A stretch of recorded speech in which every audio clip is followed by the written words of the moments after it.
kitchen. Look at us rallying all our defenses. Look at us waging war in our bedroom. Look at us jumping ship in our dialogues. There is no difference in what we're doing in here. It doesn't show as big as symptoms out there. So why spend our time in dressing our bandages and read the ultimate heat of the cause right here, not underneath. Let's form our cliques in our sandbox. Look at us micro kids with both our hearts blocked. Look at us turn away from all our own spots. Look at dictatorship on my own block. There is no difference in what we're doing in here. It doesn't show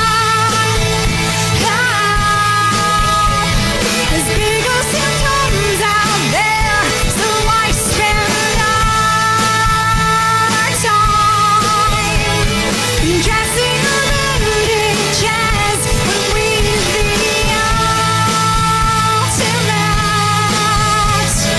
heat of the cause right here, not underneath.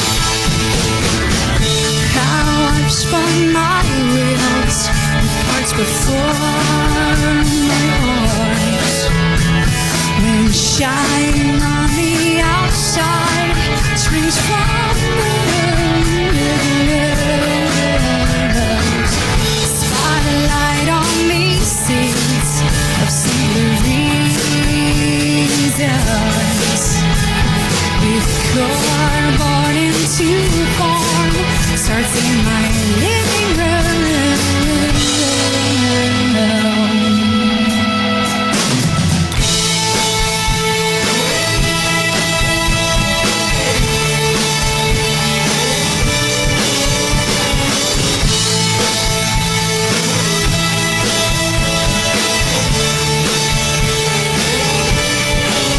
There is no difference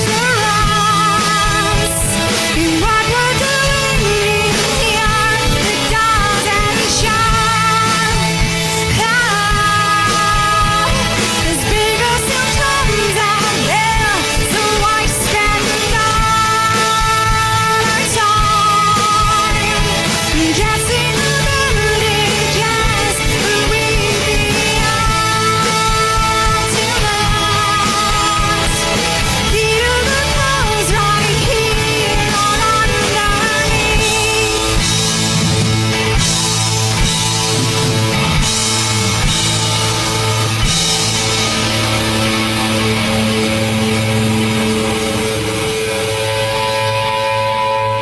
With her distinct and powerful voice, she burst onto the scene in 1995 with the release of her Grammy-winning debut, Jagged Little Pill, which turned into a global blockbuster, launching numerous top 10 hits. And this morning, we are so pleased to be spending the next hour with Alanis Morissette, starting now on Private Sessions.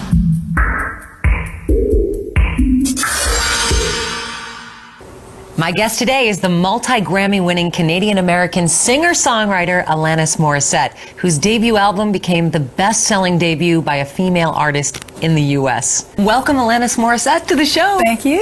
It is so good to have you here. Good to be here. Now, you just performed Underneath, which is off your brand new studio album. Flavors of Entanglement. So how would you describe the sound and the vibe of this new album? Because you experimented with some new sounds on this, did you not? Yeah, I worked with Guy Sigsworth this time around, and I wanted to stretch myself and surprise myself, and I heard Let Go, a track that he did with his band Frou Frou with Image and Heat. Yeah. And I thought that was a flawlessly produced track, so I called him up, and he was in London, and I said, would you be up for collaborating? And he said yes. So could have gone either way, but so happy with where it came to. Yeah, it's great because it's almost in a sense a story. It takes you from one place and then ends at another, which is fantastic. Yeah. So, and I also read that you said about this album that each song was almost like a life raft, and I love that description. But I wanted to know what about that can you tell us, in a sense? Well, I think had I not been writing this record, I would have completely lost it. And I lost it anyway, but I lost it through my songs and just came to the studio and would write every day. And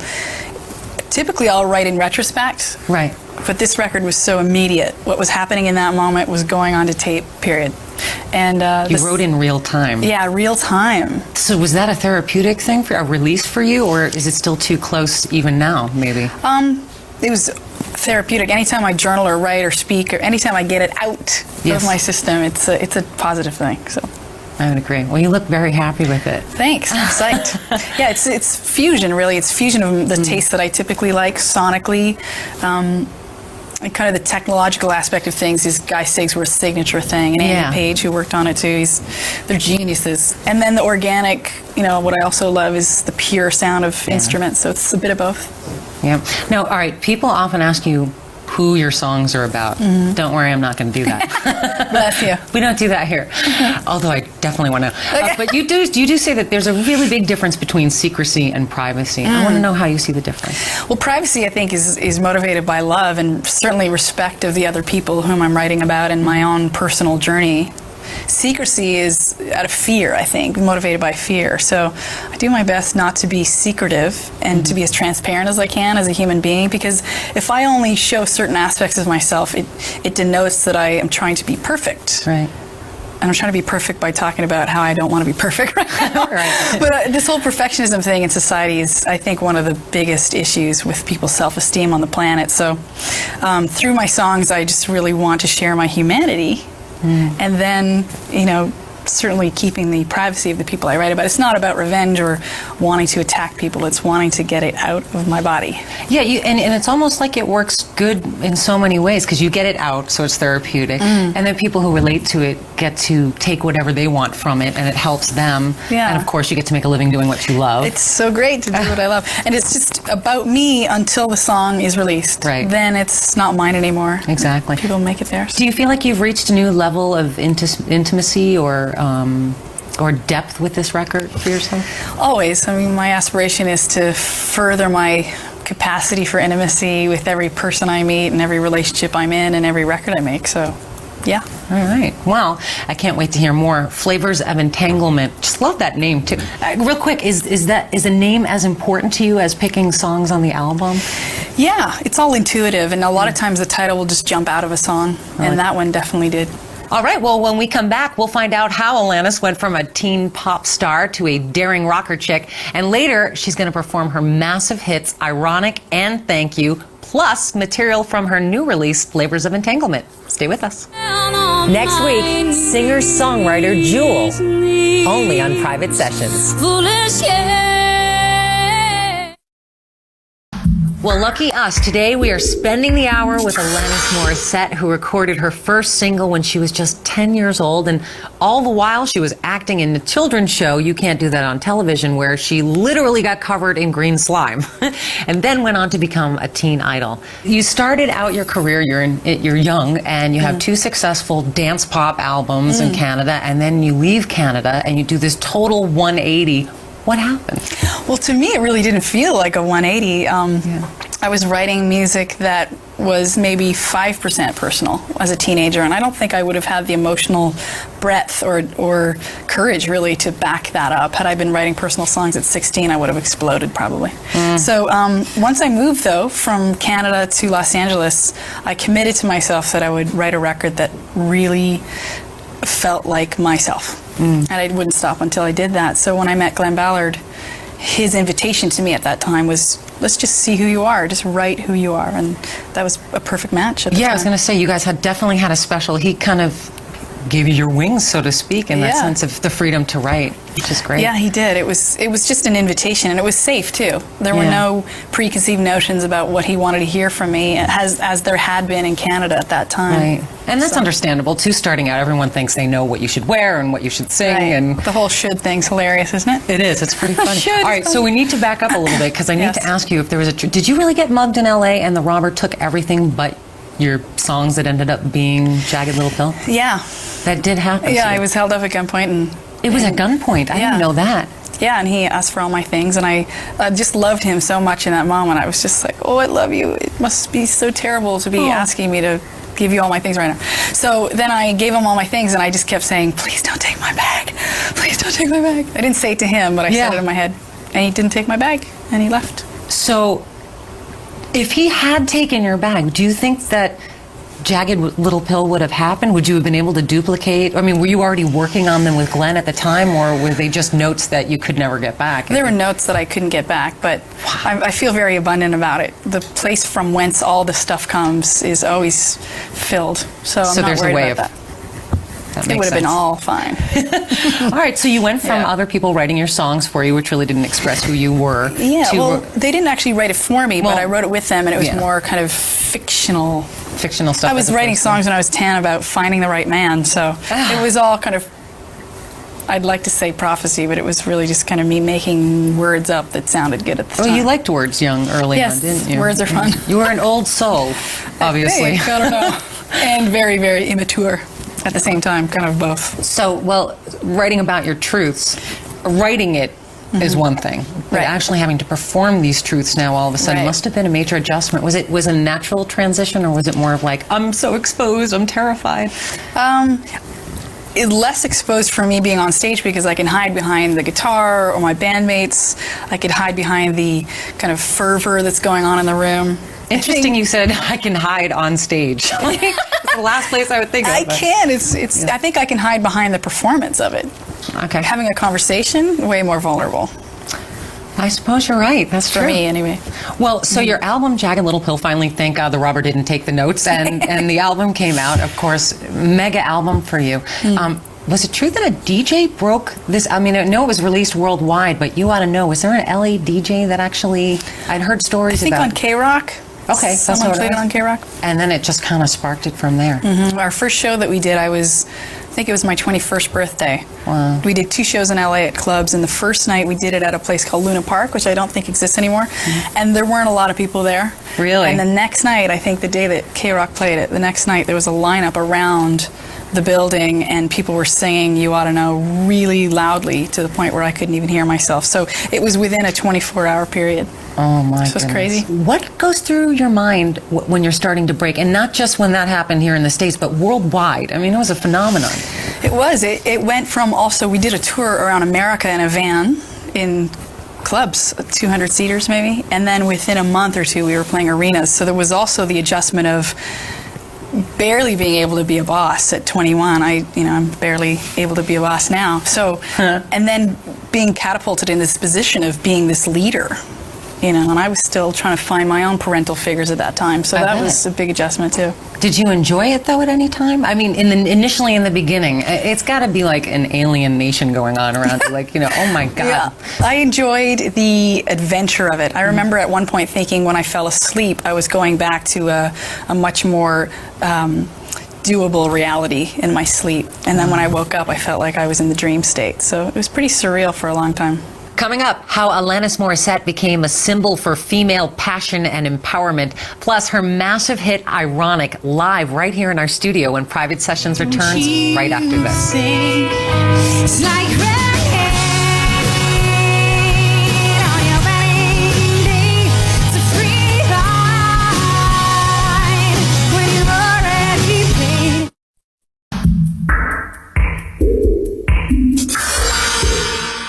Once again, here's Alanis Morissette with Ironic.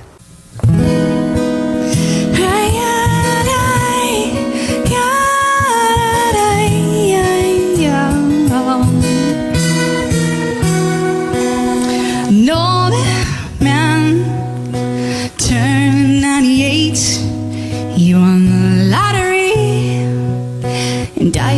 next day. It's a black fly in your Chardonnay. It's a death row pardon, 2 minutes too late. And isn't it ironic? Don't you think it's like rain on your wedding day? It's a free ride when you've already paid. Just a goodbye that you just didn't take. And who would have thought it figures? Mr. Play it safe, his freight fly. He packed his suitcase, he kissed his kiss goodbye. It was his whole damn life to take that flight. And as the plane crashed down, he thought, well, isn't this nice?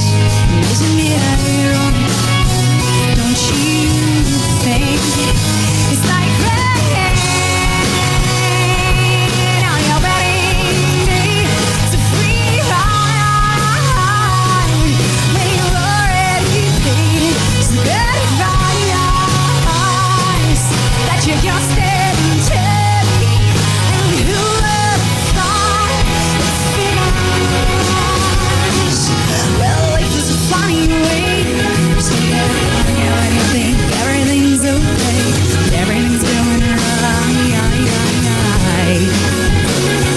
Yeah, well, life is a funny way of helping you out when you think everything's gone wrong and everything goes up in your face. A traffic jam when you're already late.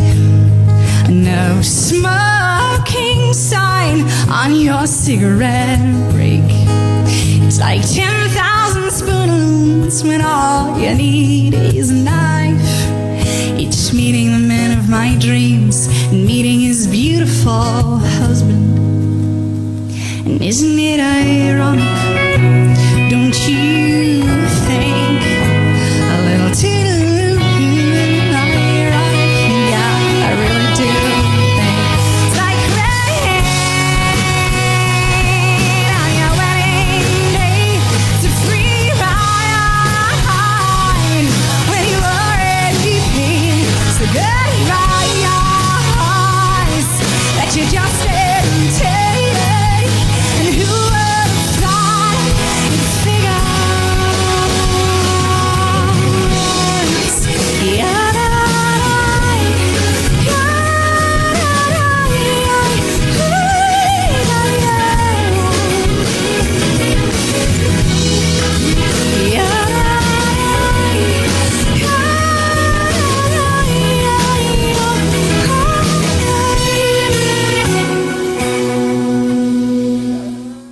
That was Ironic from Alanis Morissette, which was one of her biggest hits from Jagged Little Pill, which ended up being the highest selling debut album worldwide, and I think it broke a couple of other records as well. It was just insane. And before we took a break, you were telling me that when that record was released at the tender age of 21, within 24 hours, people were lined up and they were screaming and singing You Ought to Know. You also became a big symbol for female empowerment and passion and its need for expression, obviously. I mean, did it surprise you that there were so many people, including young women especially, who just really connected to your music? Was it surprising? Yeah, it was surprising, and I think I was comforted by the fact that people were using it for their own comfort or betterment or whatever they were using it for at the time. I look back in retrospect now and realize how important it is for expression in my own life to be happening all the time. So to think that I was encouraging that in other people, big thumbs up. Yeah, right? Yeah. And you know what was really crazy, too, to me, was the fact that the press focused on you being an angry young woman, when in reality, I'm laughing because there's millions of angry young fans out there, and there's the story, and they're just zeroing in on. Did you like that title? I mean, I can't imagine that anyone would, because you weren't really angry. Well, I had anger in me, but it was the one-dimensionalizing of you are just this, you are just spiritual, or you are just angry. You know, that's just violent to me. So, but anger is such a beautiful life force that, you know, there could be worse things to be considered. There's certainly. So, you know, I'll take that. Did you ever find fame at any point just completely overwhelming and want to just give it all up? Had it ever gotten to that point for you? Yeah, I remember reading somewhere about you saying you didn't laugh but twice in an entire year. Yeah, that was a rough time. Tough. I think because I was, and still am, such a people watcher, my favorite thing to do is just stare and watch people in action. So I turned into the watch-ed. People were watching me, and I'm Canadian, and I have all these shame issues, so all of a sudden people were staring at me. You think it was because you were Canadian? I think so. I blame it all on my culture. No, yeah, I think I wanted to watch other people, and people were watching me, so that was an adjustment. And I remember not being able to leave my hotel room during certain periods, and people snuck into my hotel room while I was on tour and left notes in my bed, and everything felt so invaded and misinterpreted. And I remember thinking that if that was the way it was going to be, it was unsustainable for me. So you definitely were thinking about hanging up the towel at one point. Yeah, or jumping off a bridge. Oh, well, we're so happy you didn't do that. Me too. And you actually, obviously you did, because you stuck around and you did the follow-up, supposed former infatuation junkie. I have a longer title. I love that record. It was built in the middle of the fire. And Thank You, to me, is the kind of epicenter of that record, to me, the song Thank You. Because it just spoke to how I felt when I finally relaxed and stepped away from all the heat, as I saw it. Yeah. Well, at what point did you feel comfortable finally, again, challenging yourself and not really caring about your audience's perceptions and things? I never cared about that. I think, thankfully, when I write in a studio, I have the capacity to be able to insulate myself enough to not worry about what's going on. But it was a challenge, and I didn't want to write anymore. I wanted to just go away and be a brown-haired girl in her sweatpants. When we come back, Alanis Morissette performs another huge hit, Thank You, when A&E's Private Sessions continues right after this. Thank you, India. Thank you, terror. Thank you, disillusionment. The doesn't show. Alanis Morissette, Flavors of Entanglement. Her first studio album in over 4 years.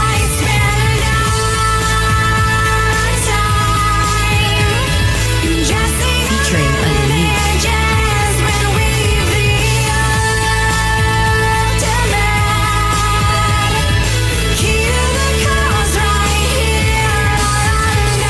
Available June 10th. From Alanis Morissette's second album, Supposed Former Infatuation Junkie, here is the Grammy-nominated single, Thank You.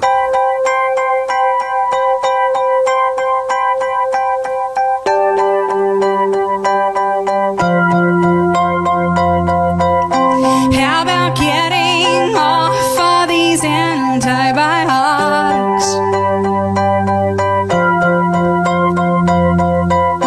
How about stopping eating when I am full of?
the pain. Thank you, India. Thank you, Providence. Thank you, disillusionment. Thank you, nothingness. Thank you, clarity. Thank you, silence.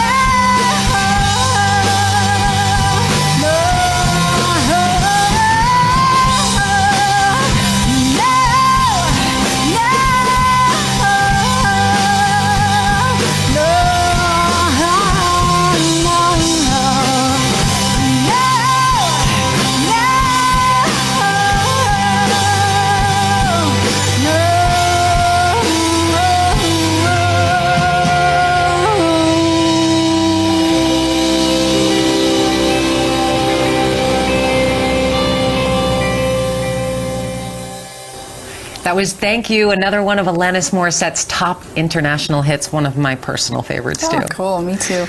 All right, so let's talk about the writing process. Do songs come really easily for you, and or do you just throw them out if they don't, and or do you keep them for like puzzle pieces and fit them in somewhere? How does it work?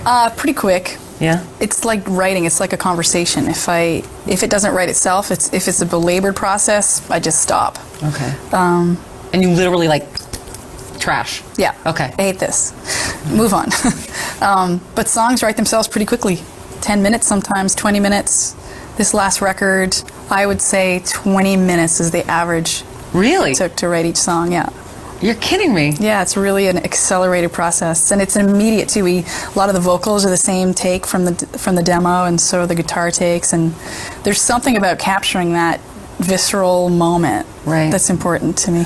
Right. Well, especially too because you said you wrote this new album, Flavors of Entanglement, in real time, which is not normally your MO. Usually you write.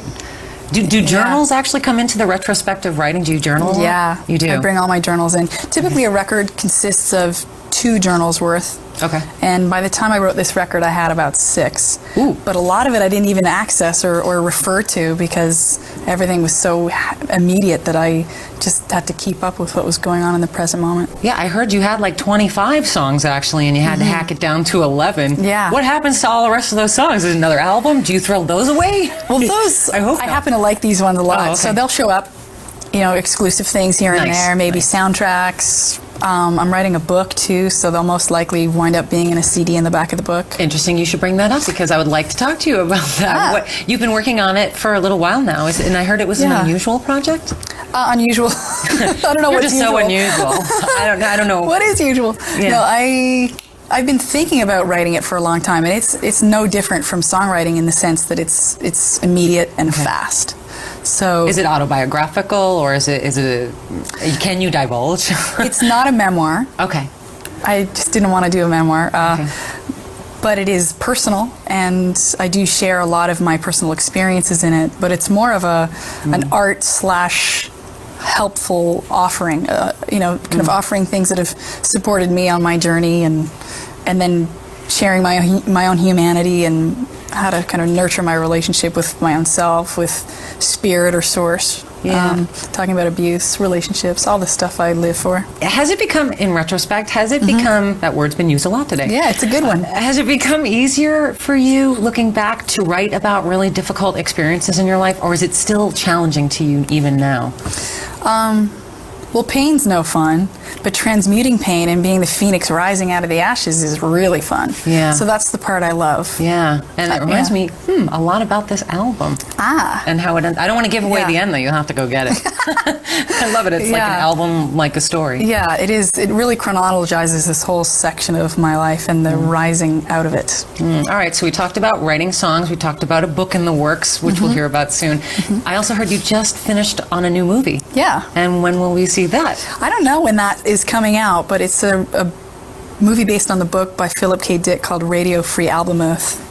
And it's the first lead role that I took on formally, and the character I portray is this lovely creature named Sylvia who hears messages from Valus, which is the equivalent of God, through a satellite. And which you've played before too. Incidentally. Yes, and so yeah, it was fun and scary, and I saw footage from it, and I'm really proud. I can't even believe it happened. That's so cool. Something tells me you like things that are scary because you like challenging yourself. Yeah, I like being terrified. Well, it makes you realize you're still alive. Yeah, you know? Yeah, and there's something about awkwardness and humanness that is so attractive to me. All right, we'll be back in a moment. But first, another hit from Alanis Morissette's so-called chaos. Here's 8 Easy Steps.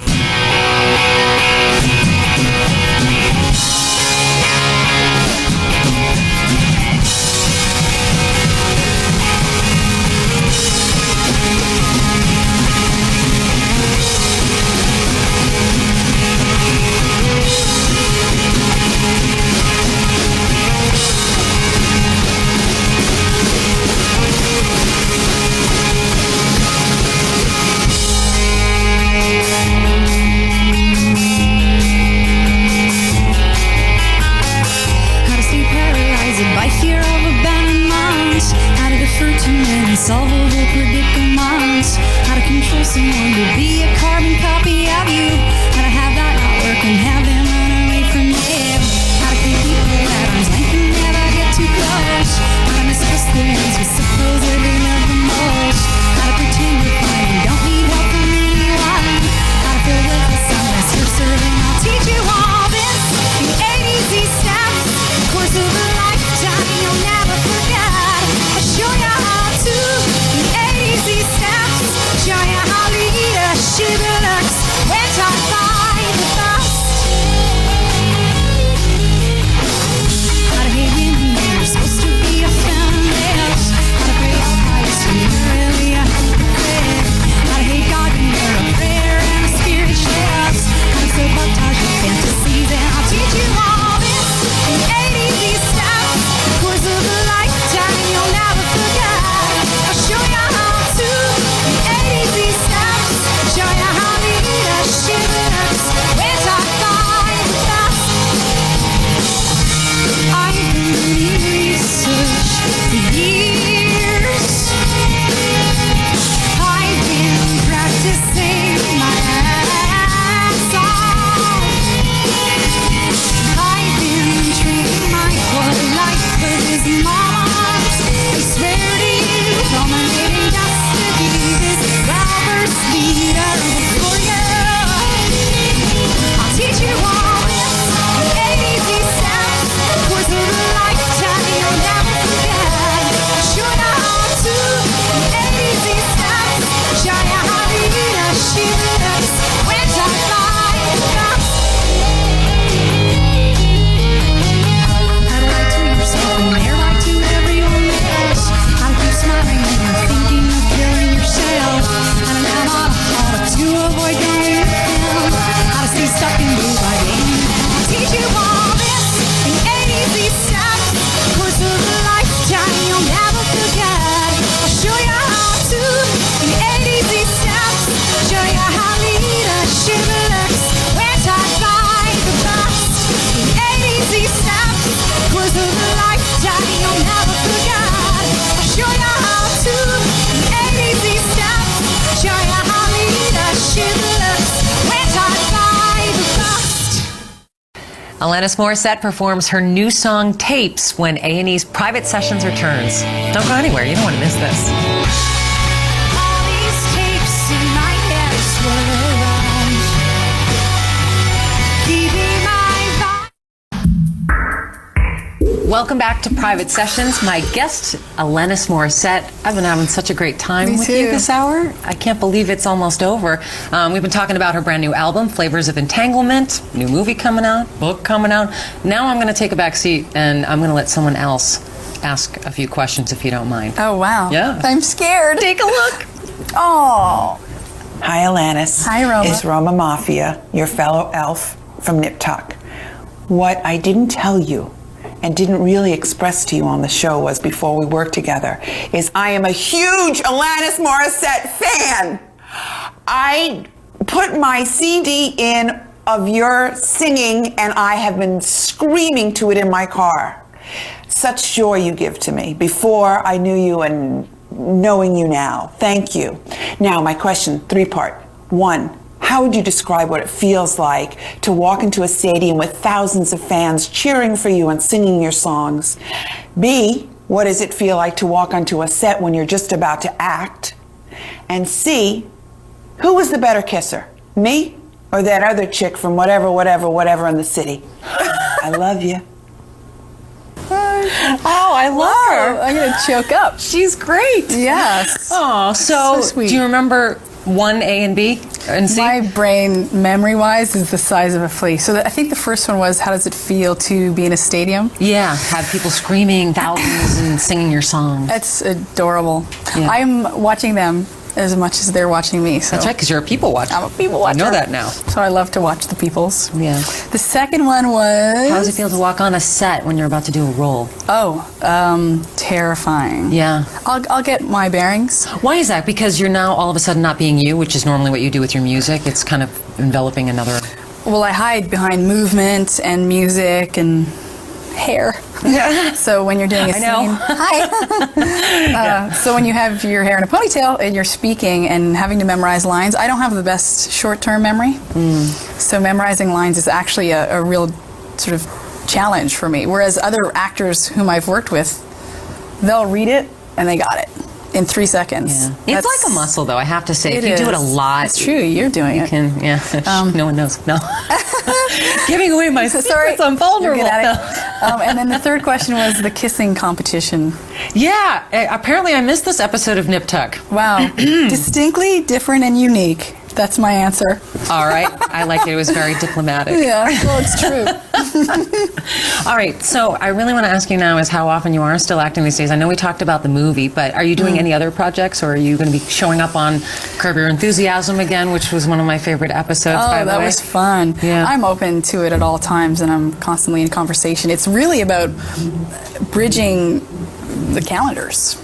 Singing and acting, they compete a lot. And music is a little easier for me because once we lock in a tour or I lock in a commitment to being in the studio, but movies, they push and they move. And so I definitely look forward to acting again, though, lots of time. Yeah. Well, I had to know, though, on that scene with Curb Your Enthusiasm, did you really tell Larry what the You Oughta Know song was based on? About? Yeah. Of course not. You didn't tell him? No. Good for you. So you kept it. You've been able to keep that all along. Yeah. So is it going to be when you're 106? And you're like, no, I will go they to my wheel you grave. out. All right, I'll tell you. Well, I'll never talk about who I write about. That's ever. a really cool thing about you. I really appreciate that. I'm sure the people do too that I write about. Unless they wanted me to talk about them, but even then, that wouldn't be what I'd want to do. No, and then you wouldn't be able to continue doing what you do without people like always analyzing. Oh, should I have not said that in front of you? Is it going to end up in a song? Or right. Yeah, I have some people, after I've hung out with them for a certain amount of time, they'll give me the green light. They'll say, you can write anything you want about this. So that's sweet. You're about to embark on this huge tour behind this new album. Are you looking forward to it? Is it any different now than it was maybe when you first started? Have you kind of got it down to a science where you're comfortable with touring? I do. Way better at self-care. Yeah. Surrounded by people at this point, a lot of whom I've known for so many years. They tell you to eat. They tell me to eat. Yeah. No one has to tell me to eat. Good, I'm glad. I love to eat. Yeah. Fine art now. Yeah. Easy to tour, fun. I set better boundaries so I can say no and I'm not exhausted and depressed to high heaven. So it's great. Well, I wish we didn't run out of time because now I want to know how you set those boundaries. There's a lot of women out there that even to this day look at you as kind of the guru who helped them get through some pretty tough times in their life. And well, I'm writing all about it in the book. So. Oh, wonderful. Yeah. All right. Well, I look forward to that. Do you know the title? Is it a working title for the book? Not yet. Not yet? Yeah. All right. We don't want to jinx anything. Not that I believe in jinxes anyway. I don't either. Well, before I say goodbye, you're going to play one more song for us? I'd love to. From the new album? Yeah. Excellent.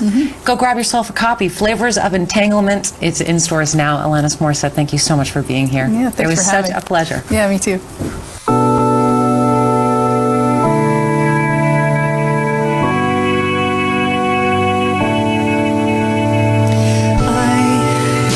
am someone easy to leave, even easier to forget. A voice if inaccurate again. I'm the one they all run from. Diatribes of clouded sun. Someone help me find the pause button.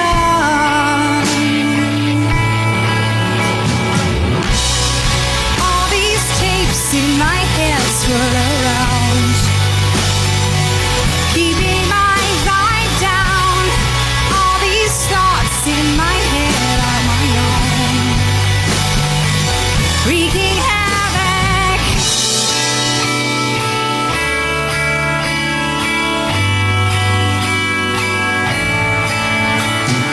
I'm too exhausting to be loved.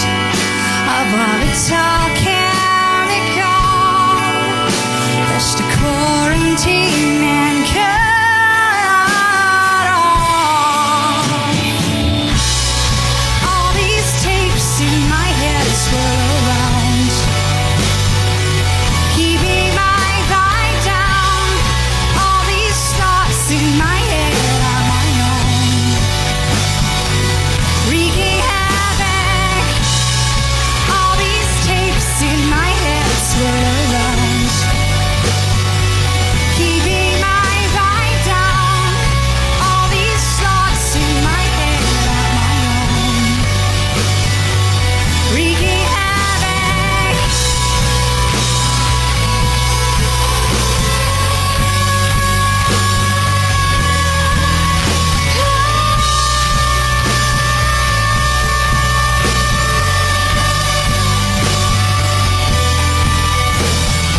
I'm but a thorn in your sweet side. You'd be better off without me. It'd be best to leave at once.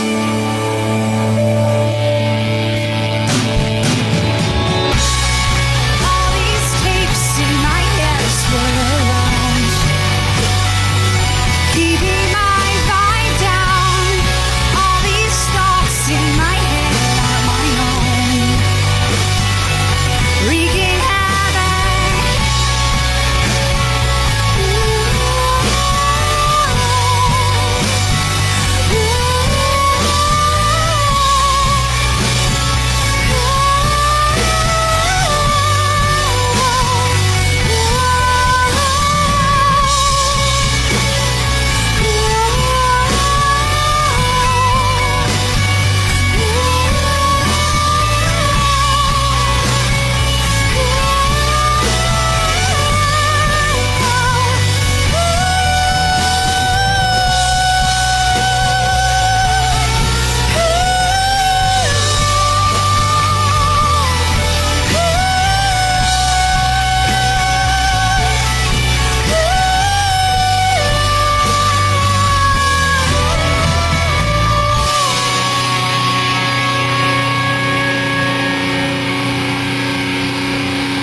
For more on Alanis Morissette, go to our private sessions page on our website at aetv.com.